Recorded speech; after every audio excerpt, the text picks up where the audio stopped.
passage of time just does have a tendency, hopefully, if we're open, to forcing us to grow, and evolution can be a really positive thing. But sometimes it's hard to see that when you're young, because you look at somebody who's older and you just think like, oh, they're over the hill. But in some ways it's wisdom. I think about that a lot, just in terms of, as I get older, what New York was like for me in my 20s versus what it would be in my 40s.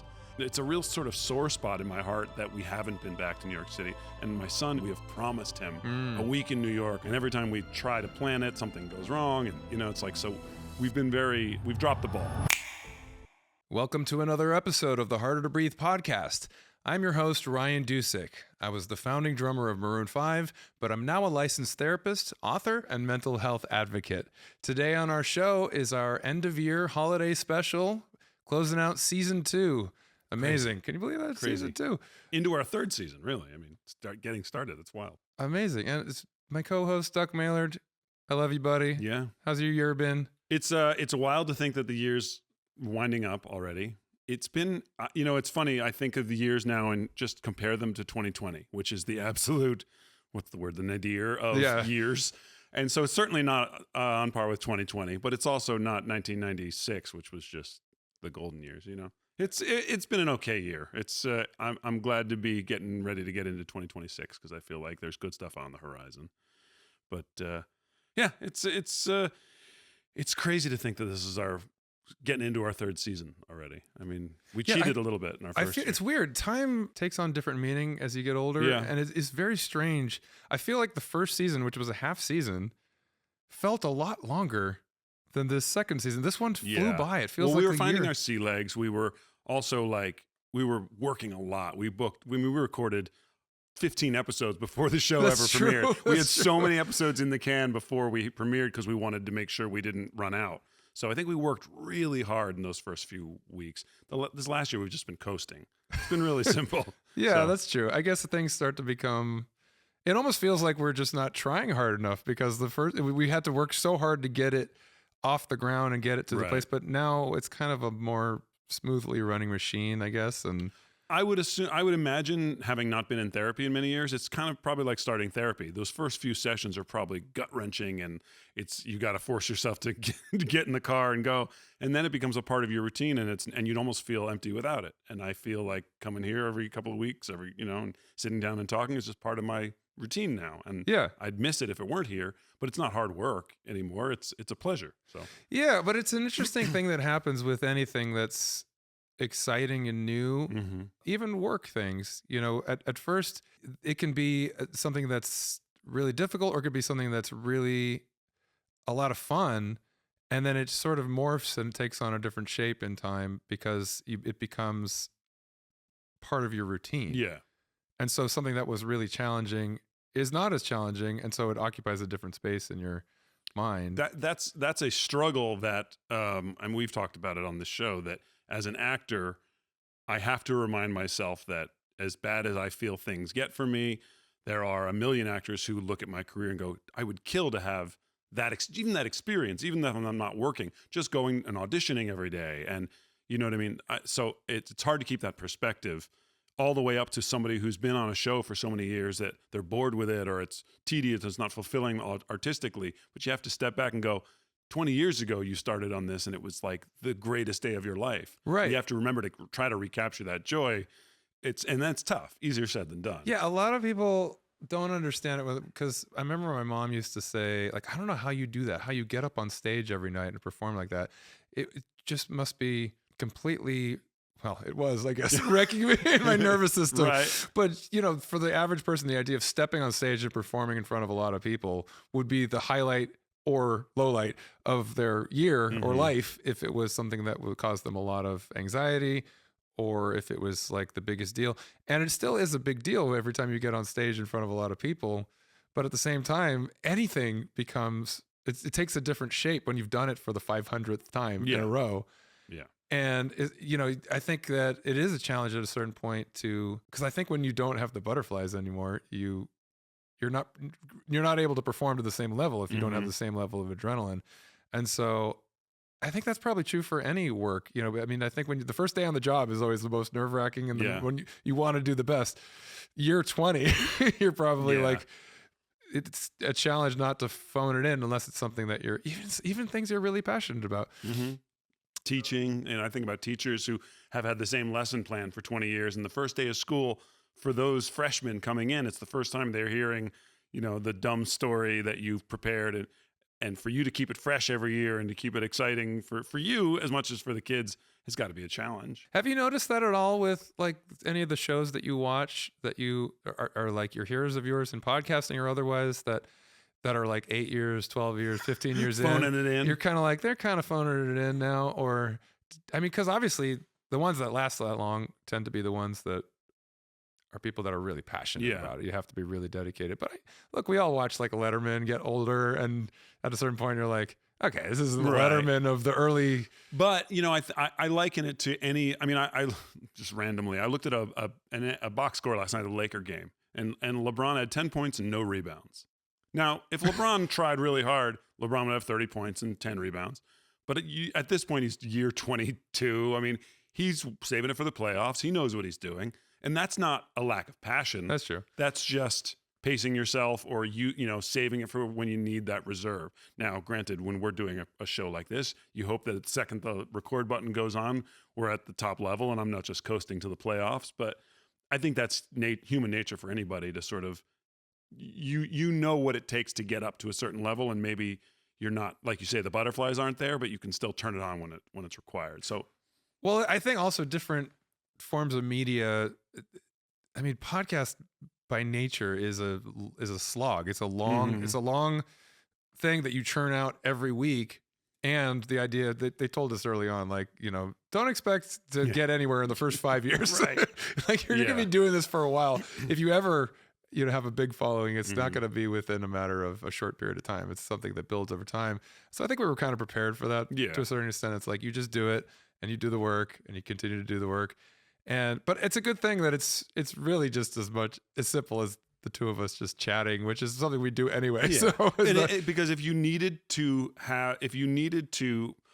turn it on, then it's not organic. It's not real. And our listeners would pick up on that, be like, they're just faking it. You know what I mean?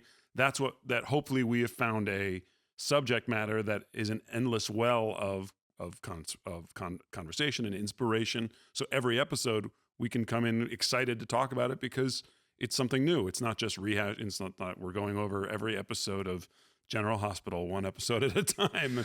Well, I actually do feel like there is a little element of clicking on for me, but it's something that I like about it because it's not that I feel like we're putting on a show per se, or that I have to be like lights, camera, action.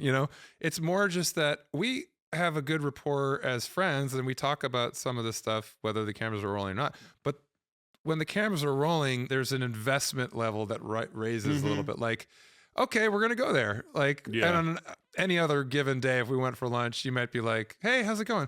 It's going all right. How's the missus? Things are good. But then when the cameras are rolling, it's like, well, let me tell you about this fight we had last night. Yeah, exactly. Stuff I wouldn't. Yeah. So there is a kind of like, it almost ratchets up the commitment to our relationship. It forces us to do a little bit of like therapy or we have a responsibility to our listeners and our, you feel that responsibility when you're you can't just clam up. You're like, there are people watching and listening who tune into this to find out those intimate details. And or just to connect and know that you're not, I mean, it'd be pretty obvious if we're just like, hey, whatever. 4-minute episodes every week. So there is that extent to which, I think being forced to perform to a certain extent actually makes it more fun and makes it more cathartic than your average check-in with a friend, Agreed. So, I mean, it's been an interesting holiday season so far. That's right. Yeah, we're in the full swing. By the time this episode comes out, we'll be right up before the holidays. Do you have plans? Are you going to get together with the family and take a trip or anything? I just got back from New York. Did you? And as you can tell, I lost my voice a little bit. I got a cold the last day. We just all sound very sexy and responsible. New York is filthy. I was curious where that one was going to go. No, I have like a love-hate relationship with New York. At this point, it's more love. I think the first time that I went there, you know me. I'm like a clean freak. Yeah. I'm also a control freak. I like things to be... Not a lot of control in New York City. You got to go with the flow. And it's, obviously by nature, a little claustrophobic. It's fast-paced. which is those are all the reasons why it's exciting and why people love it. And when you're there, you feel like everything's turned up a notch and you feel alive. But for my nature, because I'm kind of a homebody and I like routine and I like things organized and neat and clean, it was an assault to my senses the first time that I went to New York. I remember going there on tour. Granted, it was the 90s and, it was still, I guess is that Giuliani's era? New York, yeah. He was cleaning it up, I guess, in good ways and bad. Way, yeah. But the first time we played was Irving Plaza downtown. It was great venue, but I just remember being like, in LA, you don't hang out downtown and because if you did, you'd be near Skid Row. Right. And you'd be wondering, can I walk down this street without getting mugged? In New York, the first time I felt like, is this safe? Granted, I mean, now Manhattan in general is all pretty safe, but I don't know. I think a lot of my life there was hectic because it was the chaos of every time we were there, we had a ton of stuff to do and a lot of people to see. And we were performing and we were partying and we were doing all that stuff late into the night. In the last couple of years that I've been going back to New York, I've had some speaking events. I went to NYU to speak a couple times. It's felt a little bit more chill. It's felt like I've been able to relax and I've taken more time to just get out and like walk in the park and make it my own schedule. And so in that regard, I have like a new appreciation for New York. But I'm dating a girl who lives in Brooklyn now. So I spent a week there. That's a whole nother world is Brooklyn. Yeah, as Brooklyn. Opposed to Manhattan. And I didn't realize how big Brooklyn is. Biggest borough. No, I tried to like Queens see. Is bigger. Queens is bigger than It is. Brooklyn? I believe so. Okay. Don't hold me to that. Sorry. It's been a long time. Well, I was in Williamsburg for a week, and I feel like I saw very little of it because I tried to venture out for a minute. I basically headed probably in the wrong direction. I ended up like in the housing projects. Okay. And there was like a lot of Hasidic Jews around, and I was like, I think I left the hipster part. Yeah. And went into, maybe I got a little bit. I was of gonna say history. maybe they weren't Hasidic, just really really hip guys. Yeah, they're way ahead of the curve in terms of what's. But we went down to Dumbo, and that was a fun night. I took the ferry back to Williamsburg and got some great views, and so it was a lot of fun. But I got a cold, probably because of all the plague rats. Right. Right. I'm jealous. I mean, as many of you know, I lived in New York City for many years. My wife is from New York City, but we haven't been back in almost 8 years now. And even when we were back, we were just back when my wife's mother passed away. So it was not a happy occasion. We went back to like clean out a house, and we were in Staten Island, which that's a whole nother episode, the discussion of Staten Island as a borough as on its own. But my relationship to New York City was there's such a difference between 20s New York City and 40s New York City. Sure, I think that's why sure. you probably have a much more like slower paced vibe. I would love to go to New York City and walk through Central Park. Yeah. Things I didn't do much in my 20s because it was go, go, go. And it was go out at night. Even though I didn't drink, I still wanted to be part of that nightlife and things. Right. So I have it's a real sort of sore spot in my heart that we haven't been back to New York City. And my son, who is such a big musical theater fan, we have promised him a week in New York, and we'll just go to see a Broadway show every night. And every time we try to plan it, something goes wrong. And, it's like, so we've dropped the ball in terms of getting back to New York. But I have that same place in my heart for New York. It didn't ever cause me the stress that it caused you. I love that pace when I was there. But I have to get back. I feel like it's a completely different city than when the last time. Like when I was there last time, cars drove through Times Square. I mean, the High Line and that weird sculpture on the West Side weren't there. Like all the billionaire row buildings weren't there. And I feel like it's a completely different city. You couldn't use your cell phone on the subway. There was no service. Now you can use your cell phone. There's signs that say when the next subway train is. When I was there, especially late at night, like 2 a.m., you get to a subway platform, you could sit there for 45 minutes. You didn't know. Right. But you just sort of put your head down and read your book and just waited. And, so I'd like to get back. So next time you go, let me know. And we'll make it. We'll do a show. We'll do a remote episode. Oh, yeah. That'd Pack be fun. up some stuff on a laptop and... Well, it would be fun to go and see the city with you and see your version of New York City. Would you guys like to see a New York City episode? Let us know in the comments. We'll come to your town. It was funny coming back because I hadn't been there in years before 2 years ago. And I went down to the subway and I was like looking around and I was so confused. Like, where do I buy a ticket for the subway? And I realized, old man, all you need to do is scan your phone and... Yeah, I mean, I'm sure you've been back since that's been the case. We had Metro cards.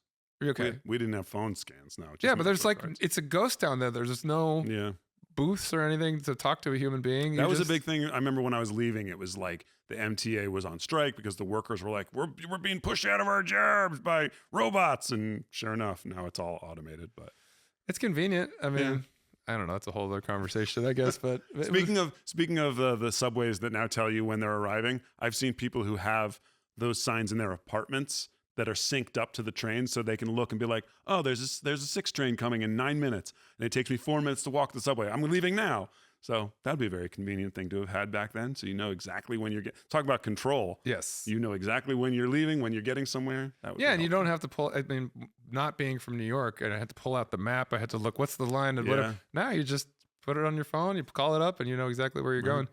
I will say this. I mean, obviously I'm a spoiled brat, and I grew up in Southern California, and the weather is always nice and moderate. And I realize it's not the cold.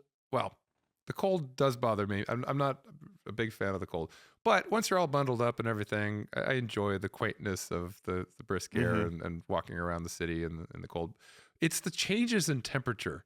The constant changes in temperature. You get all bundled up before you go out, and it's still hot inside, and you're like, and you get out, and then the cold hits you, and you're like, whew, and then you get kind of used to it, and then you go down into the subway, and it's like 90 degree steam tunnels, and then I'm like, do I take this all off for this 10-minute ride, or do I just brave it until I get?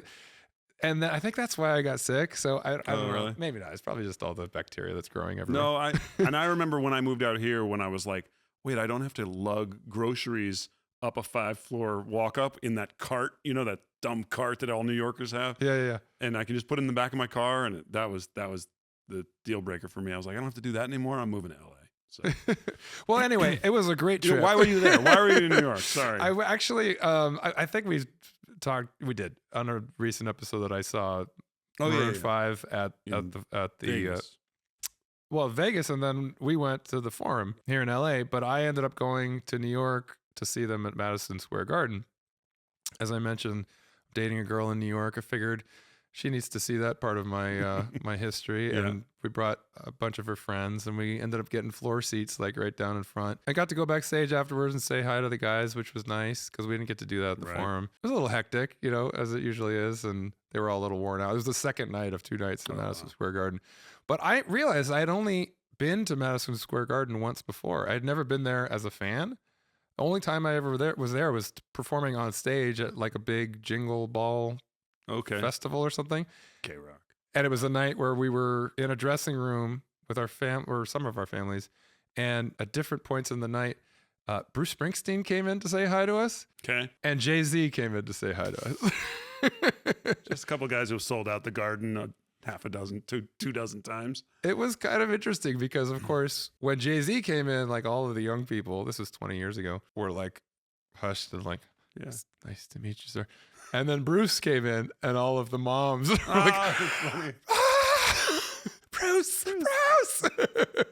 But I mean, I love Bruce too, but you know, it's just to see the generations of the kind of impact that the stars of that caliber can have. And so this is the first time I came back since that, and just was there in the stands to watch the show, and the bunch of women who, you know, enjoyed watching Adam taking his shirt off, I'm sure. Don't we all?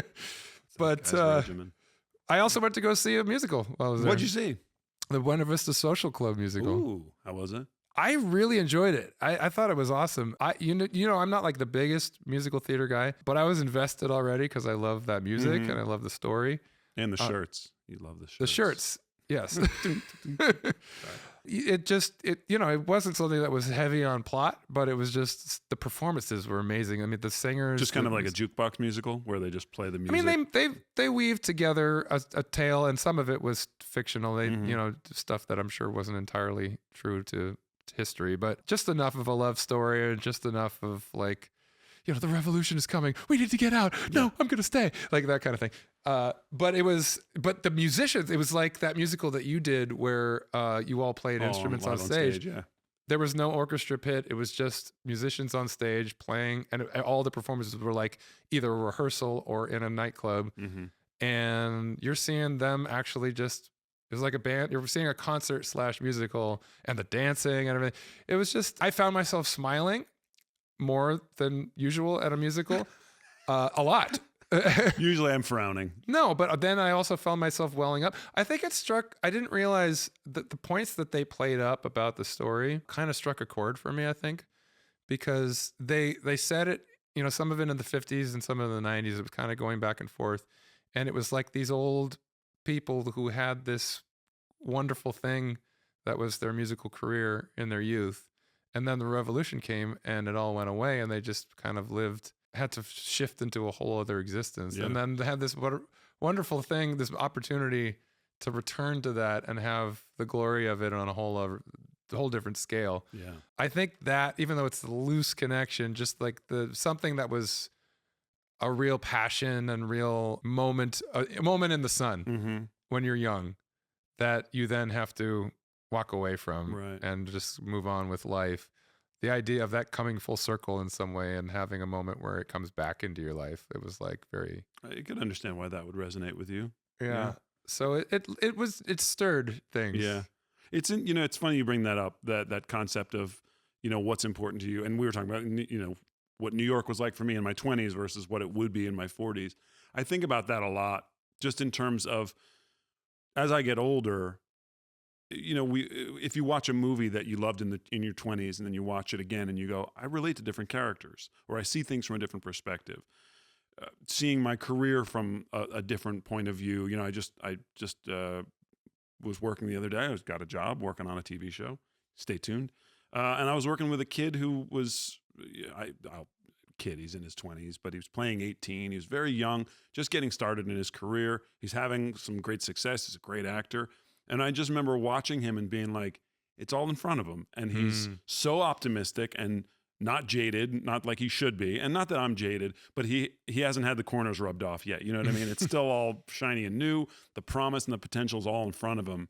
And it's funny how he approaches his, day at work with like, this is all new. This is all exciting. And I'm going, yeah, this is cool, but I've been here before. And I know that it could be followed by a year of not working. So I'm not going to get too hyped about it. I'm going to keep my emotions under control because I don't want to get too high, because then the fall hurts more. Yeah. You know what I mean? Yeah. And seeing the way that a different generation goes into that. My wife deals with it with people she works with who, she has found a very efficient way. She's a casting director for reality TV, and she has a very efficient way of, I know the way to do this. And the younger people she works with are like, well, why don't we try it like this? And she's like, no.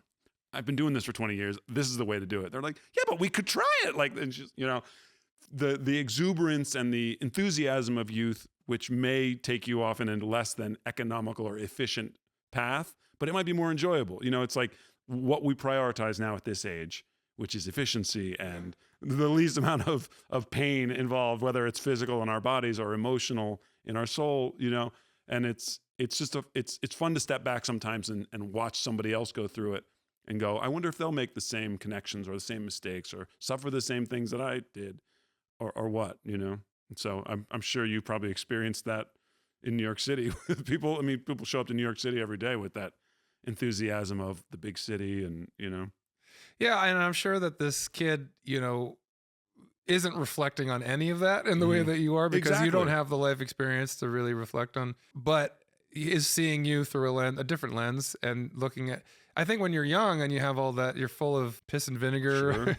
You look at somebody who's older, who is maybe more practical, pragmatic, like prioritizing the things that you described. And you might look at that as, oh, you've lost your edge, you've lost your passion, or you're just playing it safe. And that's the only lens you can see it through, because that's the way you see the world. And it is, I think, being at this end of year special, it's a good time at the end of the year, as much as we talk about resolutions and the New Year's stuff, it's just to think about the passage of time and how it affects how we see the world, how we see ourselves. Because you can't help but evolve as you get older. There are people that don't really evolve. Evolution is a sign of growth, right? It's that your perspective changes as you have more life experience.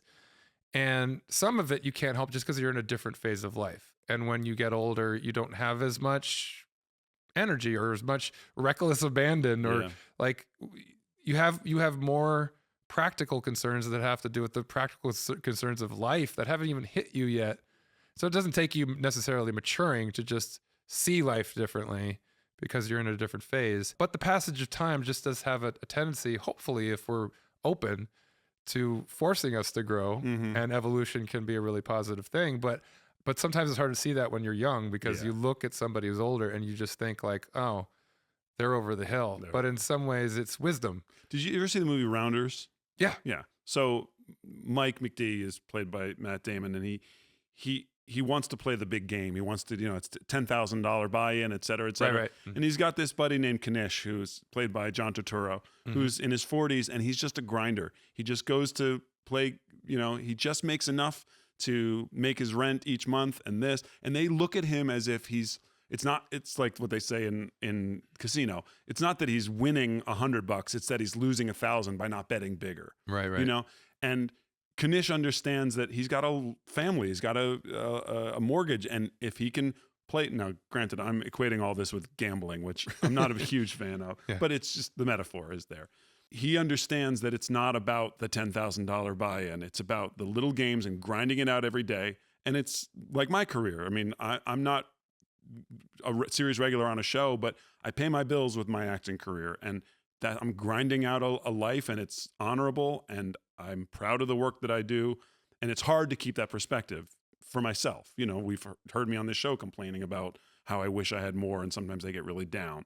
But from a macro, from a 10,000 foot level, I can appreciate it and go, it's a pretty respectable career and life that I've built for myself. Absolutely. And I should be very proud of that. And the end of the year affords you the time to step back. And, especially this year, like the end of this year, I've been working. I got a commercial, I got a TV show, and it's like, okay, I'm back in the swing of things, Congrats, by the way, Thank you. on that. I know you just wrapped your week on NCIS. Hopefully the episode will have come out by the time this airs, but probably not. Yeah, I'll be on NCIS this season, so stay tuned. Got to meet Gary Cole from Office Space, and Bingo Bob from The West Wing. I was a big fan. Didn't get to have a scene with him, but I did get to meet him by the makeup trailer, so that was awesome. You got to do a few things that you are new, kind of. Yeah, I mean, I can't give too much away because the show hasn't aired yet, but I got to play a type of character that I don't always get to play, which is nice. And I got to be there for over a week, which is, it's that bittersweet experience of, it's a little taste of what it could be like. I got to know people, and I got to come in the next day and be like, hey, how was your weekend after Thanksgiving? I was shooting over Thanksgiving, and people asking how my Thanksgiving was. And it was that little taste of like, this is what it could be like if I was a series regular. I had my own parking spot, except the last day when I got to park in Wilmer Valderrama's spot because he wasn't working that day. So thanks, Wilmer. Thanks for letting me have your spot. So it was cool. And it wasn't sad. It wasn't like, oh man, I wish I had this. It was like, okay, I'm gonna enjoy this. Yeah. I'm gonna live in it and just take it for what it is. And I had a great week. So. Well, that's another way in which I think the passage of time and maturity can affect things in a positive way, because it can make you cynical in a lot of ways. And I know the things that you've bemoaned about your career have a lot to do with the downturns and the times that you have to just find strength and confidence to get through the times that are challenging. But the upside of that is that when something good does happen, as a kid, if you didn't have all that experience, if you hadn't been through those cycles, you might just be thinking like, well, what's the next thing? How is this going to get me to the next stop? Like, this isn't enough. I want more. Whereas now, you just described like, I don't know what this is going to lead to. I don't know if I'm going to have more of this. I'd love to, but I'm here now. Yeah. And I'm going to appreciate it. I was very in the moment this week. That's something that's gained, I think, from that perspective. And it has been interesting for me because I've known you a long time. And obviously I've seen you as somebody who has had a lot of success. Mm-hmm. We just happened to start this podcast right at one of those downturns, and I didn't have anything to compare it to. So like, I as your friend and as a therapist, I'm just kind of like allowing you to vent to whatever extent, is, appropriate for where you're at and is appropriate for the things that we talk about on the show, anxiety, depression, the concerns of a certain phase of life and career transition and everything we've talked about in that. But at the same time, I'm like, is this normal? Like, does this mean that? And so it's nice to see that that you've kind of found a little upturn. And how is that? I mean, it sounds like you're trying at this point in your life, you're able to kind of shave off the highs and lows a little bit to stay a little bit more. That's what I try to do. And it's funny too, because this podcast is a living, breathing thing. And, one day we come here and we preach like, you got to be positive and we got to work. And then the next episode I come in and I go, I'm feeling really low in my career. Yeah. And that's the reality of it. It's not, I think one of the things we were really wary of when starting this podcast was that we didn't want it to be like every episode is going to be life's a gift and let's be positive. Right. Like sometimes sucks. Yeah. And I like to sometimes be the living example of that, so our audience can relate to like, hey, I go through that too. But then you can also go to the other extreme, and if it's like all it is like, let me tell you the stuff that sucks in my life, then it's like, is that really helping anyone? Exactly. And so the point being that it's an accurate representation of the roller coaster of life, of our careers, of our relationships with family, and things like that. That I can be honest that sometimes I know I overreact. Sometimes I do auditions with my wife, and God bless her, she works so hard to read with me, and I'm like, nope, we got to do it again. And this sucks. I don't like this. I don't want to do this anymore. And I'm so hyperbolic in that moment. Yeah. And then I book the job, and you're dramatic. You're an actor. Dramatic, exactly.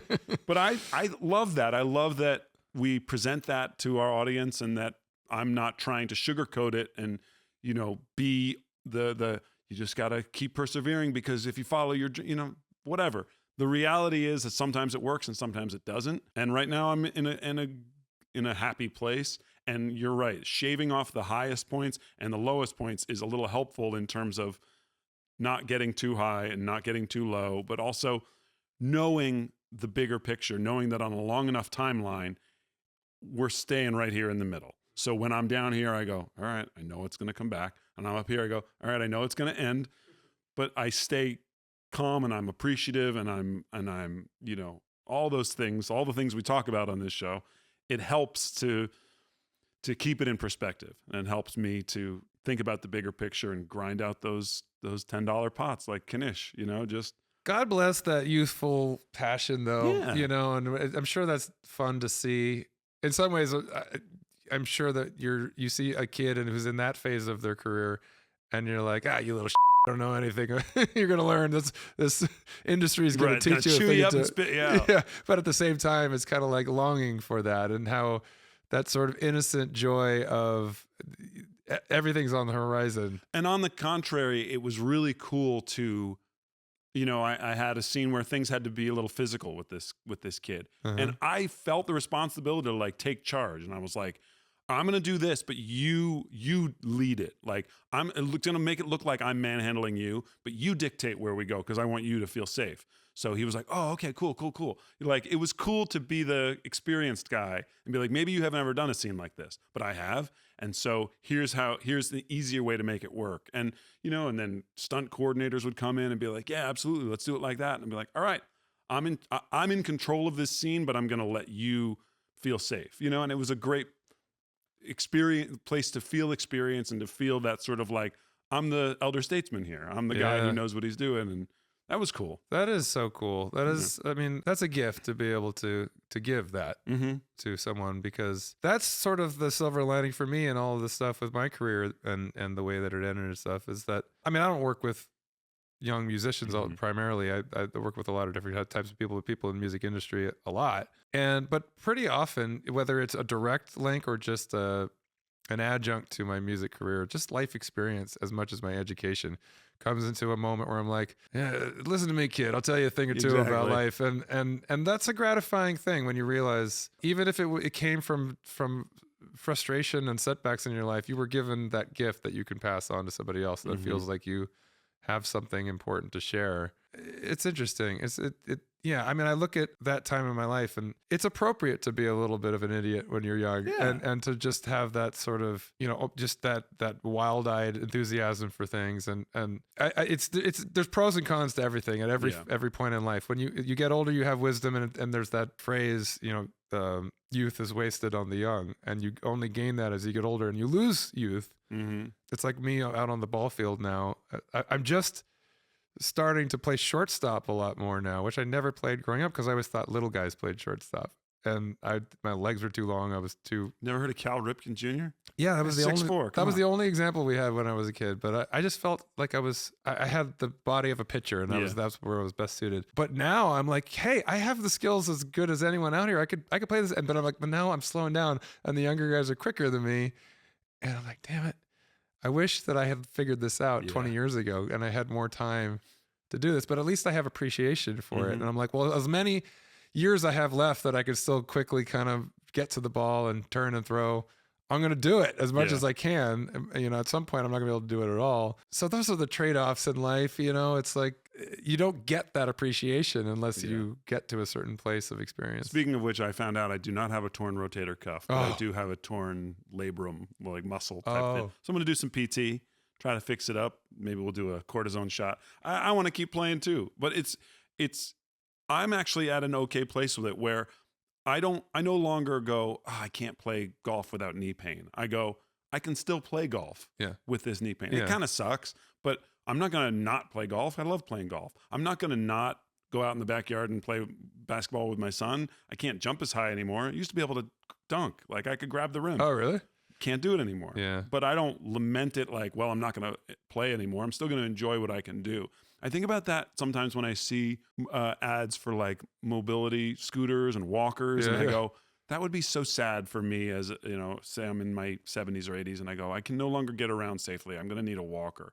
But then I think about the mind shift switch of, well, no, if I still want to get around, I'll do whatever I can do, and I'll appreciate the fact that I have this walker. You know, I'd like to think that I would have that approach. And I've been noticing that my perspective on that has been changing as I see my parents and their generation aging. To a certain extent, when you see people that are close to you that you've always known as being more youthful and having a lot of energy or physical ability, and some of that starts to wane, it's depressing, but it's a good, I'm glad that I get to see that and appreciate, like, but they still have quality of life. Yeah. And there is a way to walk through any transition in life with grace and recognize. I think the importance of what we're talking about is that your perspective changes. It's when you look at like being old from the perspective of a young person, all the things that you care about suffer, and therefore it sounds like, well, life is going to suck. Yeah. But different things matter to you. Your priorities change as you get older. The things that matter to me now, I wasn't even thinking about when I was in my teens and 20s. Yeah. And when I was in my teens and 20s, I thought certain things mattered, which did. I mean, it's all relative. It's subjective what matters, what's meaningful. At that time, I couldn't understand why anyone would care about anything but the things that I thought were meaningful and important. And so with the passage of time, I think that it's kind of a nice thing to reflect on, is that even though we're going to lose certain things and there's a time limit on everything in life, you're going to gain certain things and you're going to have a different perspective, which allows you, if you're willing, if you're open, if you're able to be optimistic about what life has to offer. Because I was just thinking about this recently. Like, we were in a conversation with some of the people we were with in New York about how, you know, people are doing biohacking these days. And the idea is like, the people who are young now are going to live to 120. And like probably the first person to live to 150 has already been born. You think? And I don't know if that's true or not, or like how exactly, but the first thing my mind went to is like, what kind of quality of life can you have at 116 when your skin is hanging off your body, your joints are all shot, you can't see, you can't hear? And maybe the biohacking will allow us to regenerate all of those things. I don't know. I don't know what that looks like 50 years from now, 60 years from now, whatever. But reflecting it, so part of me was like, I don't want to live to 120. Like in your 80s and 90s, everything's breaking down. Like if I make it to 100 and I have people around me I love and stuff like that, it'll be an amazing thing. Who wants to live another 20, 50 years after that? But when we have this conversation, you think about like, but how could you know like what your perspective will be if you live that long? When you get to that phase of life, like, maybe you won't be able to go play softball anymore. Maybe, you know, the priorities, when I was in my 20s, like, I think this is true, not just for men, but for everyone. You're thinking about sex about 95% of the time to a certain extent. Like that is, or at least it was for me. That was like probably priority number one. Was everything else I'm doing kind of revolved around that. Like, am I satisfied in that part of my life? And I'm not saying that's not still a priority, but it's just different things have become bigger priorities. And I noticed how that's going to continue to shift as you get older, because I mean, obviously you get older, like you slow down in certain ways, but also other things that you care about life become more important.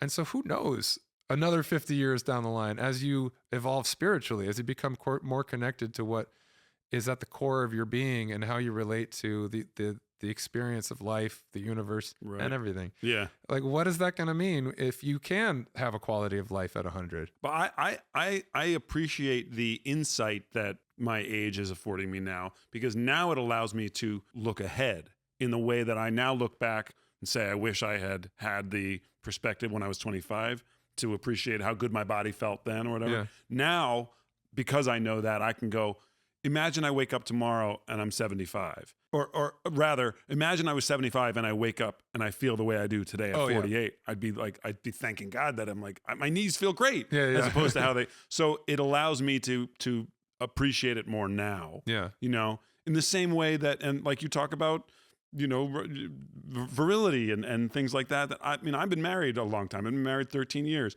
I'm not the first married guy to talk about how my sex life with my wife has changed. Yeah. You know what I mean? Every single married couple goes through that.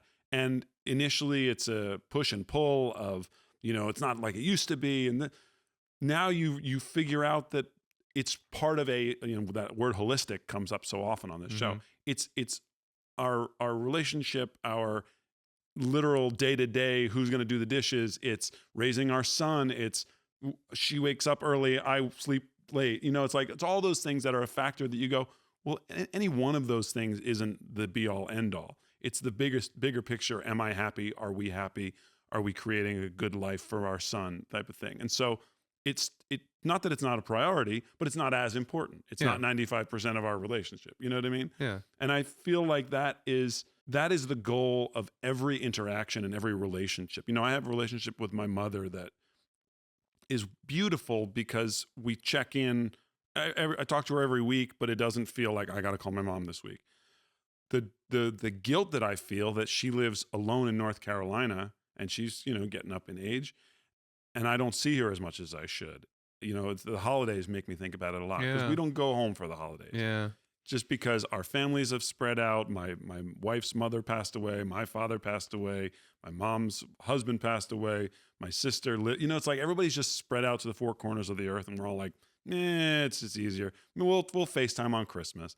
But I feel very guilty knowing that my mom's getting older and maybe there are less years left for me to do that, and I should prioritize that, you know? And so I think about that at the holidays. I think about, is it worth a horrible day of travel because she lives nowhere near any airports, so I'd have to do connecting flights and rent a car. And of course the answer is yes, but I don't do it. And I feel really guilty about that. Why do you think that is? Why do you, if it matters that much to you, why don't you do it? Because it's that weird place where I kind of feel like my mom doesn't really want me to come. She's sort of like, it's more trouble. Like she came out here for Thanksgiving 2 years ago and she was like, this is probably the last time. It's too much trouble. Like, I'm like, all right. It kind of hurt. Yeah. But I understand it. She's not a young lady and she lives by herself and she's got a dog that she would have. She has to drive from North Carolina to New Jersey, leave the dog with my sister, fly from Newark to LA, spend the week out here. And then, you know, it's like, it's not just, no, I'm going to go to New York for the weekend. You know, it's like, it's a major thing that takes a month of planning. You know what I mean? And it's a lot. And I think she's a lot happier just in her cocoon of like, I sit out on my porch and I refinish furniture and I walk my dog around the yard and that's it. And so I'm in sort of the same place where I go, I could take my son out of school and we fly across country and then we get a car and it's like, would it be appreciated? I don't know. And I don't feel, I'm not angry at her for that, but I just feel like, I think we're all good with the status quo.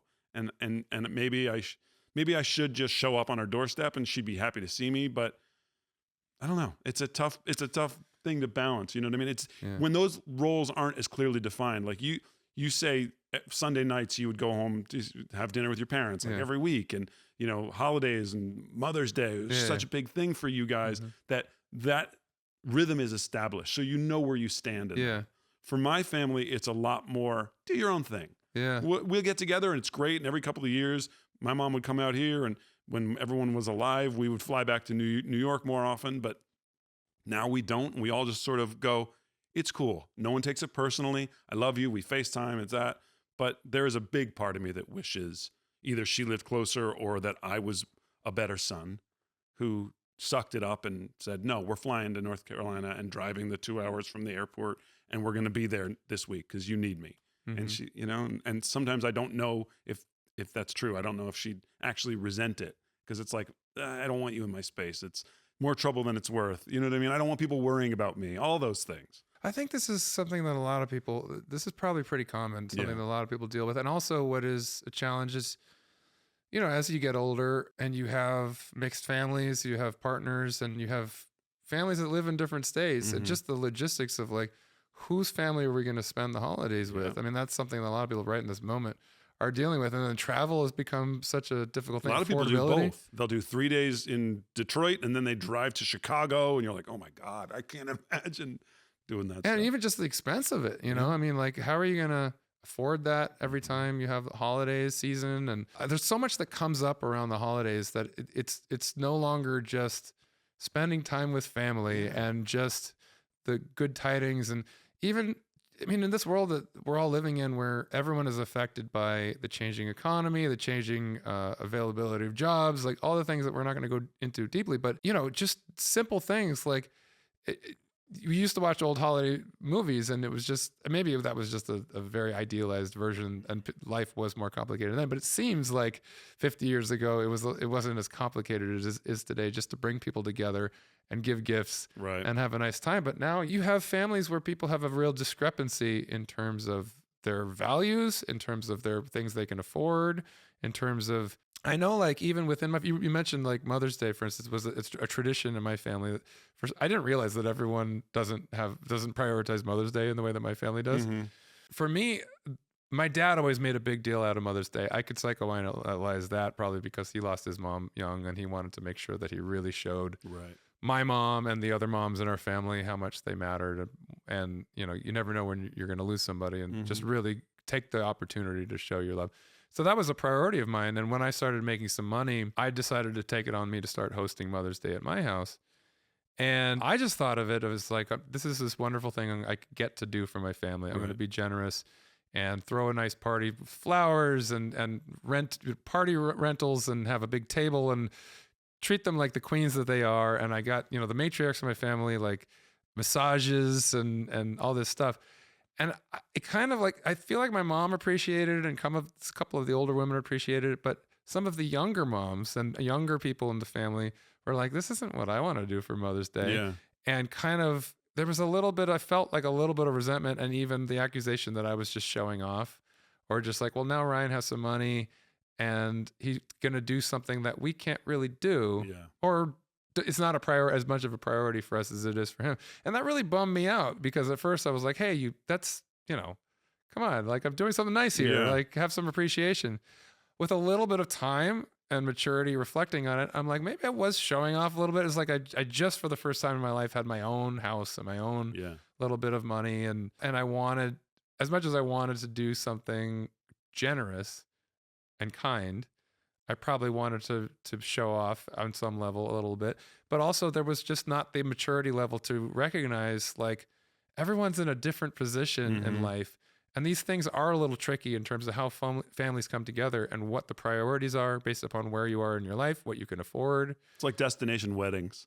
People are like, we're going to Milan for our wedding. They're like, well, I'm fucking 22. I can't go to Milan. Yeah, exactly. And I'm hearing more and more from friends, family, relatives, just like little rules that people are putting in place. Like, somebody told me recently that there's like 4 siblings. None of them have like a ton of money, or like one or two of them have more money than the others. Like, we're just going to pick names out of a hat, and we each buy one gift for one person instead of having to buy gifts for everyone. Yeah. It's like, what do you call that at a white elephant? White elephant or something like that. But there's a cap on how much we spend, and everyone feels included. Everyone is equal. And there's none of that weird stuff that comes along with, like, well, for me to come see you costs a lot more money, and it's a lot more of a hardship than for you to come see me. And then you have to have those weird conversations about that. And I also just like, the value systems, I think, in this country. America is very much an individualistic society. And I think the value system is very much about like going out and making your own life. But a lot of cultures are collectivistic, and it's about family being together. Those things can come into play where if you have one person who's from one place and they don't necessarily prioritize a certain way of being, and then your partner's from a different cultural background. I know that's been an issue in my relationships where like I'm Jewish and Mexican. Like family is really important in both Latin culture and Jewish culture. And on both sides of my family, it's like, you're going to be with your family around the holidays, Right. and you're going to do everything. There's no like ifs, ands, or buts about it. And then I've been in relationships where it's like, oh, it's different. Yeah. You're not from one of those cultures. And around the holidays, I always thought like, oh, it's a wonderful time. It's when we all come together and it's just good feelings. And then I'm like, wait, but those are the times when the differences are most pronounced. You're talking about my marriage right now. Okay. Well, tell me. I hate Thanksgiving. Always hated Thanksgiving. Mm-hmm. And wasn't the biggest fan of Christmas either, because Christmas was like, some years it was great, and then other years it was like, we could only afford this little present. Yeah. And family and fighting and all that. I just have a negative feeling about that time of year. My wife, whose family had its own share of drama behind the scenes, but every Thanksgiving, every holiday, every Easter, every Christmas was a 6-course meal. It was a house full of people. It was Christmas sweaters. You know, I mean, it is the tradition. It was just, like you say, it wasn't a question. Mm-hmm. And so my wife's mission for the past 20 years has been to make me appreciate and love those moments. Mm-hmm. And to my credit, I've tried. I fail sometimes. I'm a Grinch sometimes, you know, like Thanksgiving, we just had at a friend's house. It was great. Day after Thanksgiving, my wife was like, okay, Christmas decorations, let's do it. She puts on Christmas carols, and we are all forced to put up the tree, and we hang the ornaments, and they have sentimental value. And I couldn't be bothered with it. I'm like, just, you do it. It's important to you. You do it. She's like, no, the point is that we all do it. And it's a real struggle for me because it's a trigger of, I have memories of, it's not just the memories of the fighting and the families. It's also the physical memories of end of November in northern New Jersey is not, I mean, it's like 41 degrees and raining. Yeah. And it's just awful. And I've told the stories of how I never wanted to be in my house because it was dark and cold. Right. I wanted to be outside fishing, skateboarding, and I couldn't do it. So those times are like triggers of feeling trapped and feeling dark and sad.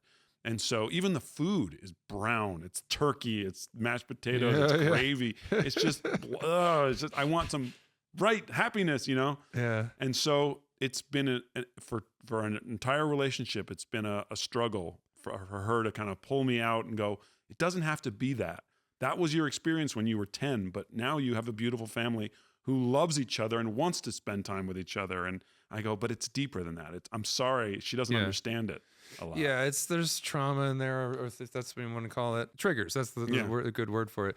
It sounds like my relationship, and I haven't talked a lot about my long relationship, and I'm not going to go too deeply into it, but it sounds like you are more like my partner, Sean, in this regard, and I'm more like Jess. Yeah. And it was an issue, not because either person's perspective was wrong right or or wrong. bad or anything. It's just different, and different can be complicated sometimes, especially when you're in a heightened moment. Yeah. When something really matters to you and the other person, it matters in a different way, or it doesn't matter at all. That's a contrast that's hard to sort through, especially when you care. You know, if you didn't care, it wouldn't be an issue. So like for me, because my family was so, she might say enmeshed, I would say tight and close. She would maybe say too close, too involved, over involved. That's how it is in that family. The expectation for me was like, why are we talking about when we're going to leave already? Yeah. You know, like we're going over to my aunt's house. We're going to be there however long we're going to be there. It's going to be great. It's warm. It's lovely. It's food. It's family. We give gifts. Why do I have to tell you when we're going to leave? Yeah. And so I would feel a little resentful of like, why aren't you appreciating this thing that is important to me? And then the other aspect was that I did understand, even though I wasn't a therapist yet and I hadn't maybe reached a certain level of maturity or education about why we have different psychologies about things. I think she always longed for the things that I had. She wanted those things and desperately had always wanted that her family, first and foremost, to be like that, to be close and tight and feel a lot of warmth and love and prioritizing each other and feeling valued, But when she had it in front of her, when it was my family, it was hard to accept it. It's not her family. Yeah, it's not her family, but it's also foreign. It's also something, it's a reminder of what I didn't have. Yeah. And it's like, I don't trust it.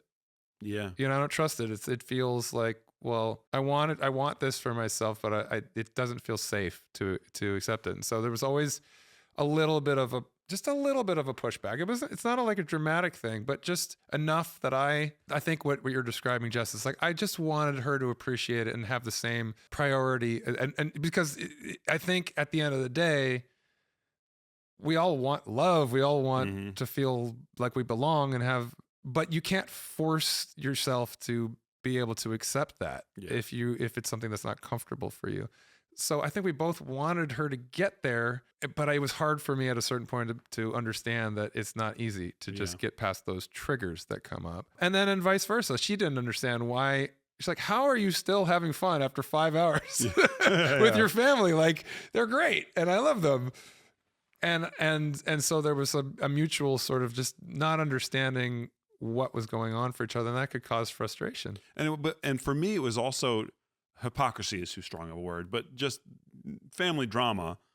Yeah. My wife's family wasn't the Cleavers. There was a lot of stuff, but regardless of the status of relationships, every Christmas, every Thanksgiving, every Easter, we all sat down and put on smiley faces. And I'm going, I'm feeling this tension. I grew up in tension. I know what this is. How is this enjoyable for you, my wife? And she's like, because it's what I'm used to. Yeah. And we push it down and we just enjoy the meal, And so for me, it was like, it was a double-edged sword because it didn't feel real to me. It wasn't, I've been to friends' houses who they just love each other unconditionally and it's the greatest. And I go, man, that's what I want. All I ever wanted was a father-in-law that I could play golf with. And my father-in-law, unfortunately, is not that man. He's not in my wife's life. And he wasn't what and my wife, I'm sure would have loved a mother-in-law who, my mom's great, but my mom, she keeps to herself. She's, we neither of us got what we were kind of hoping for in our in-laws because I think, it's an unattainable ideal. But for me, it was like, it was, especially in my late 20s, I was still really struggling with anxiety. And I would sit at those dining room tables for 2 hours because they were long meals, just itching, like, oh, I'm in the middle of it and just counting the minutes before I could get back on the Staten Island ferry and get back to Manhattan. So it was an equally difficult trigger, even when it wasn't unpleasant like my childhood was, because I felt like this still doesn't feel real. This doesn't feel relaxed. It isn't. I had to dress up. I wore a sweater. I was like, I had to be polite to her grandmother and tell her mother and help clear the dishes. And I'll do like all the things that a good boyfriend, then fiance, then husband would do. But it just didn't feel natural to me. And I tried so hard and, Well, all of these things are being more pronounced now, besides the things we mentioned earlier in terms of how money can affect things and the logistics of coming together and how hard it is to travel and all that. Just with the political climate and that's the biggest thing dividing families now. And you add that into the mix, what's already a complicated situation in terms of how you bring people together without it being triggering, without it being, and now you have people that literally on the razor's edge, ready to bite each other's head off if anything goes a little bit askew. And the Hallmark cards and the movies and everything with all the lights that get hung tell you that you're supposed to see the holidays as this perfect time. Yeah. And to a certain extent, it's an ideal, and to a certain extent, it's an illusion. And for some people, it is that way. Some people do have that blessed experience of it just being love and light. But I don't think that's probably the majority. But I think that's okay. And I think that I'd like to believe that maybe we are heading into an era where that pretense can fall down and it can just be whatever it is. Yeah. It doesn't have to be perfect. It doesn't have to be Hallmark Channel, but it also doesn't have to be World War III. It can just be what it is, and you can appreciate it for what it is. And people being imperfect and relationships being imperfect is okay, as long as it's not to the point where it's really destroying your life. You can still have appreciation and still have enjoyment and know that somebody matters to you and you matter to them without eliminating all of the aggravation, because we're humans. So if you're listening to this or watching this while you're at your family's house, just be in that moment. You know what I mean? Just appreciate. Don't lament that your family or your sister or your boyfriend's family isn't what you wish they were. Just appreciate the moment that you're in, and you be your best self in those moments, I think, and just, be part of the solution rather than lamenting what isn't there. That reminds me of an interesting conversation I had with my dad a year or two ago.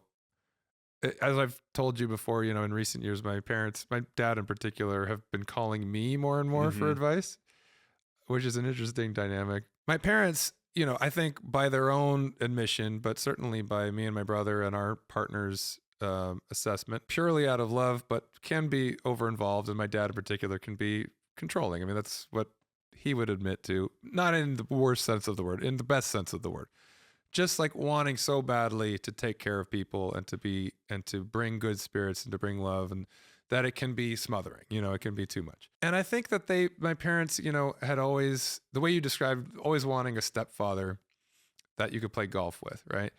I think they always wanted like the experience of having daughters-in-law just having more kids, like more people that they could love on, and that it would all just be a bigger family celebration, and there'd be grandkids. And of course, my brother and his wife moved to Wisconsin, and they're 2,000 miles away, and that was not what they had envisioned. And so there is that whole challenge of like, are we going to go, in order to see them, we got to go see them. Or my dad sometimes is just like, screw it, I'm just going to fly them all out here. I'm going to pay for it because he wants it so badly. And it's like, what if they turn that down? Then it's like a weird thing. And so he was coming to me a lot like, I don't know what to do. Like, what am I doing wrong? What did I do wrong? Why is my whole family not around me for, like, I have to see them like once or twice a year, and I have to fly out to, and I said to him exactly what you just said to camera. I said, Dad,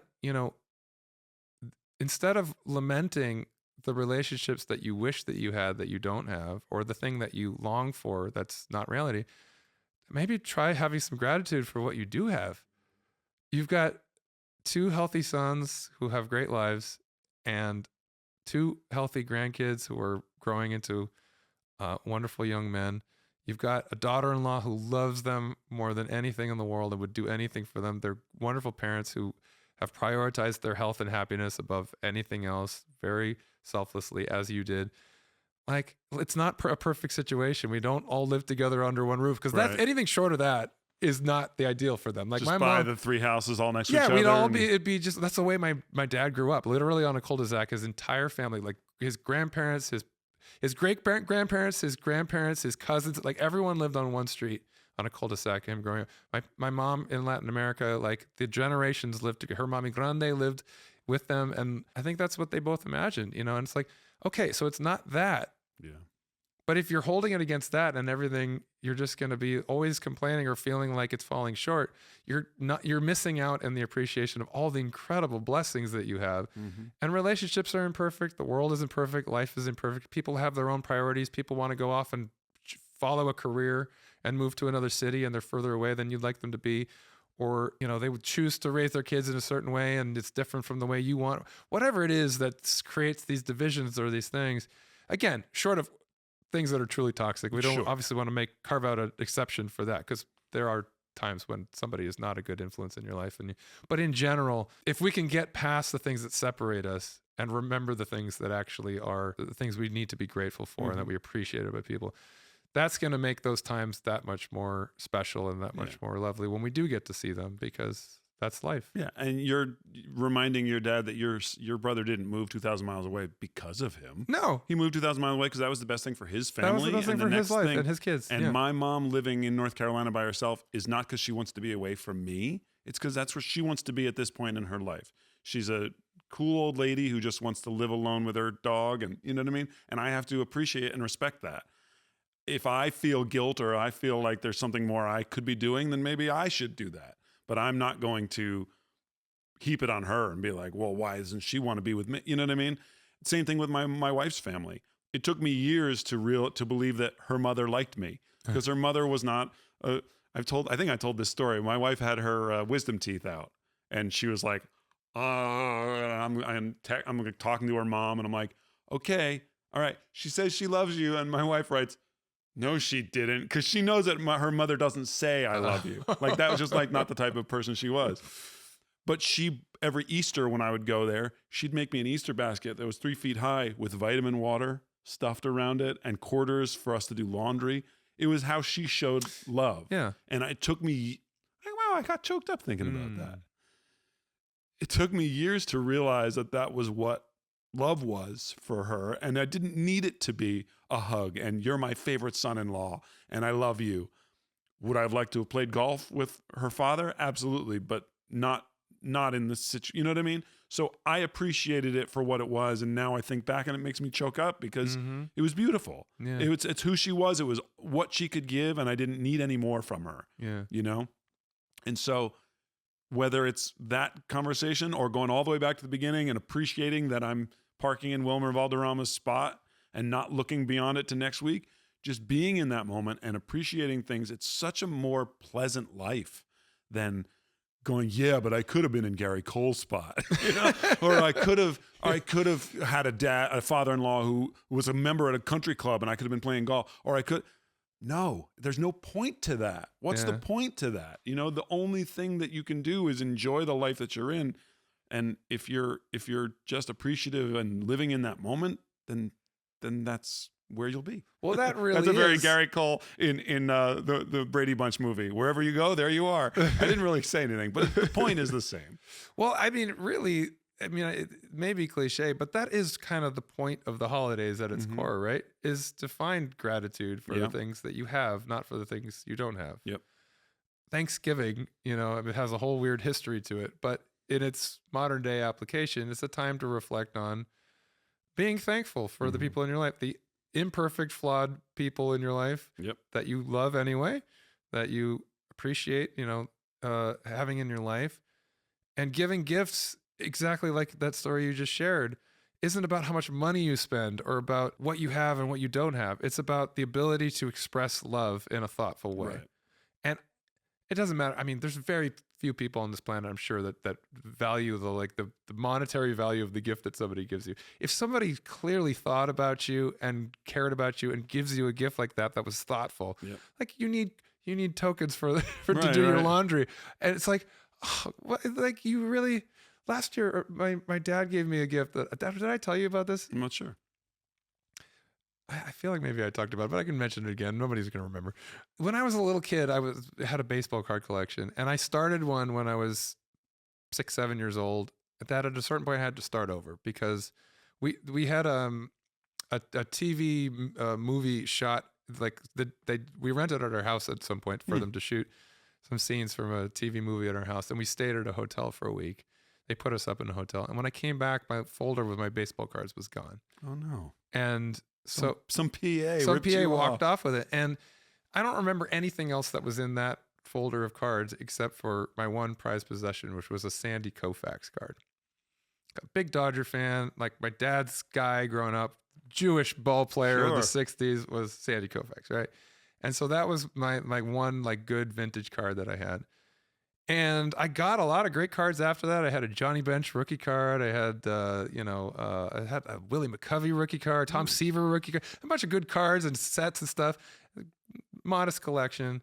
But I always in the back of my mind, I'd just be like, that's Sandy Koufax. I should find that card. I should go get myself whatever it costs and buy a new one, whatever its appreciation of value and everything. And so it would come up every now and then. We'd tell that story and I'd be like, the one that got away. Yeah. But we hadn't talked about it in years. And I'm not even going to make it through. I'm not going to make it through this story without crying. You telling the story is making me cry. Go ahead, keep going. It's so sweet. So you know where it's going. Yeah. I open up my gifts, and I had gotten into the rut of like, well, I have everything I need. Don't get me gifts. Like it doesn't mean anything. I don't need you to spend money on me.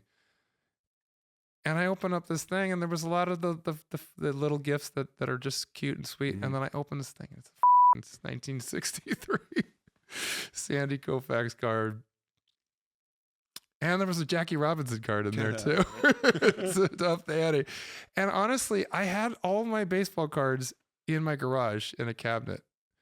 And I could not hide the smile on my face. Yeah. I was like, and it wasn't the fact that it was the one that got away. Right. It wasn't the fact that I finally had that card that I'd been longing for. It was just the most thoughtful gift. It was something that went back to being 7 years old. Yeah. And he never forgot. And he gave me that card. He found it. And so I brought all of my cards out of the garage. Yeah.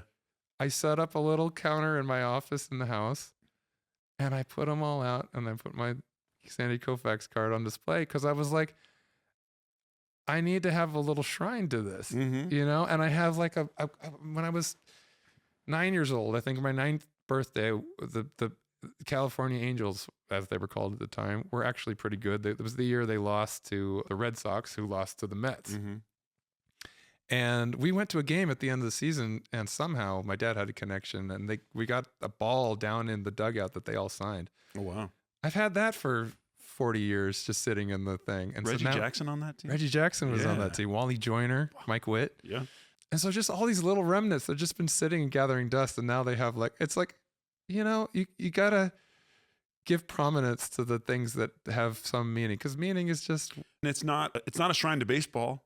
It's not a shrine to the value. It's a shrine to your dad's love and your experience. Yeah. I mean, it's like, who could ask for a better way to end this episode? Yeah. I think it's so perfect. It's such a perfect encapsulation of the things that matter, the priorities, and when someone sees you and they know that that's what's important, it wouldn't have mattered if that card was in the worst shape in the world, because it was the point of finding it and remembering that it was important to you. Yeah. You know? Yeah. And I think that we need to remember that, you know, when we get into these little things and realize the divisions that they can cause, the differences, the challenges we face, like anyone that we appreciate in our life is going to come with challenges. And it's still really valuable to take a moment and just express your gratitude for them being in your life, in whatever form that is. It could be as simple as writing a card and saying something thoughtful.